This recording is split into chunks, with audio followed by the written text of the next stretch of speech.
అందరికీ నమస్కారం. నేను మీ గోపాల్ అయ్యంగార్. శ్రీమతే రామానుజాయ నమః. 24వ తారీఖు మార్చి 2024 నుంచి 30వ తారీఖు మార్చి 2024 వరకు మేషరాశి నుంచి మీనరాశి వరకు వార ఫలాలు ఎలా ఉందో ఈరోజు తెలుసుకుందాం. అలాగే ఆదివారం నుంచి శనివారం వరకు పూర్వ ఫల్గుని నక్షత్రం నుంచి అనురాధ నక్షత్రం వరకు చతుర్దశి తిథి నుంచి వచ్చే పంచమి తిథి వరకు బహుళపక్ష పంచమి వరకు కూడా ఈ యొక్క వార ఫలాలు ఎలా ఉందో మనం తెలుసుకోవాలి. ముఖ్యంగా ఈ వారం గ్రహస్థితులు చూస్తే గురువు మేషరాశిలో, కేతు కన్యారాశిలో, అలాగే శుక్ర కుజ శని గ్రహాలు కుంభరాశిలో, సూర్యుడు రాహు బుధుడు మీనరాశిలో సంచరిస్తూ బుధుడు 27వ తారీఖు నాడు మేషరాశిలోకి రాబోతున్నాడు.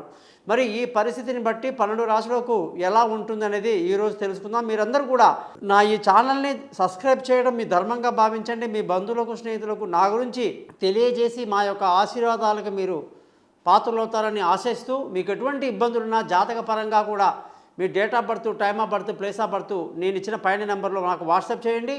మీ యొక్క డేట్ ఆఫ్ బర్త్ లేనప్పుడు ముఖం కనిపించే ఒక ఫోటో, కుడి చేతి రేఖలు మగవాళ్ళు, ఎడమ చేతి రేఖలు ఆడవాళ్ళు పంపిస్తే మీ జాతకాలు రెడీ చేసి మీతో 15 నిమిషాలు మాట్లాడి పరిహారాలు చెప్పి జాతకం మొత్తం కూడా మీకు నేను పంపడం జరుగుతుంది. దీనికి అయ్యే ఖర్చు కూడా మీకు చాలా స్వల్పంగా ఉంటుంది, గురుదక్షిణ. కాబట్టి మీరందరూ కూడా నన్ను కాంటాక్ట్ చేస్తారని ఆశిస్తూ,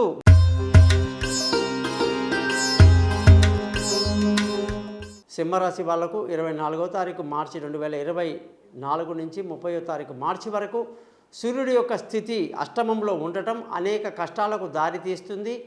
ఏ పని చేసినా ఒకటికి బాగా ఆలోచించి చేయాలి. ప్రమాదాలు, అనుకోని ఇబ్బందులు కలిగే అవకాశాలు లేకపోలేదు. రోజు ఆదిత్య హృదయం సూర్యాష్టకం ఖచ్చితంగా చదవాల్సిన పరిస్థితి కనిపిస్తుంది. ఎన్ని రోజులుగా అష్టమంలో ఉన్న బుధుడు కాస్త 9వ ఇంటికి రావటం వల్ల ధన ఆదాయం పెరుగుతుంది, కుటుంబంలో ప్రశాంతత ఉంటుంది, పిల్లల చదువుల్లో డెవలప్మెంట్ కనిపిస్తాయి. విలువైన వస్తువులు, భూములు, వాహనాలు ఇతరత్ర కొనడానికి అనుకూలమైన వాతావరణంలో ఉన్నారు. తల్లి ఆశీర్వాదాల వల్ల అన్ని పనులు సక్రమంగా జరుగుతాయి. బంధువుల, స్నేహితుల సహాయ సహకారాలు పెద్దగా లభించదు. మానసిక ధైర్యాన్ని ఏమాత్రం కోల్పోకుండా ఉండాలి. పిల్లల యొక్క ఆరోగ్యం బాగుంటుంది. వాళ్ళ పై చదువుల కోసం విదేశీయానాలు బాగుంటాయి. దూర ప్రయాణాలు కలిసి వస్తాయి. తెలివైన నిర్ణయాలు తీసుకుంటారు. ఆరోగ్యపరమైన విషయాల్లో జాగ్రత్తలు తీసుకుంటూ ముందుకు వెళ్ళాలి. భార్యాభర్తల మధ్య చక్కటి సయోధ్య కలిగి సంతోషంగా, ఆనందంగా గడపడమే కాదు, తెలివైన నిర్ణయాలతో ఈ వారం అంతా ముందుకు దూసుకు వెళ్తారు. పార్ట్నర్షిప్ బాగా కలిసి వస్తుంది. అదృష్టం మీకు ఈ వారం చాలా బాగుంది. మంచి అదృష్టవంతులు అవుతారు. తండ్రి సహకారంతో అన్ని పనులు పూర్తి చేస్తారు. ఉద్యోగం చేసే వాళ్ళకి ప్రమోషన్లు, ఇంక్రిమెంట్లు, కొత్త ఉద్యోగంలో అవకాశాలు, వీసాలు మంజూరు అవ్వటాలు, అనేక శుభాలు ఈ వారం జరుగుతాయి. సింహరాశి వాళ్ళందరికీ కూడా వ్యాపారంలో కానీ చూసుకుంటే వ్యాపారంలో మంచి లాభాలు ఉన్నాయి.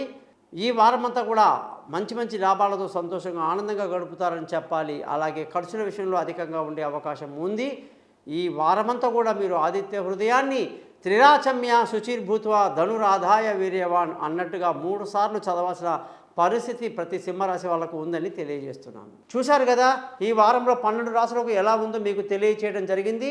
మీ జాతకాలు తెలుసుకోవడానికి కోసం తప్పకుండా పైనిచ్చిన నా నెంబర్లను మీరు నన్ను కాంటాక్ట్ చేస్తారని ఆశిస్తూ, చాలా సింపుల్గా మీకు పరిష్కారాలు చెప్పి మీ యొక్క సమస్యల్ని దూరం చేసేటువంటి ఆలోచన నేను చేస్తాను. అందుకే thesimpleastrologer.comని సబ్స్క్రైబ్ చేయండి. నమస్కారం, మీ గోపాల్ అయ్యంగార్.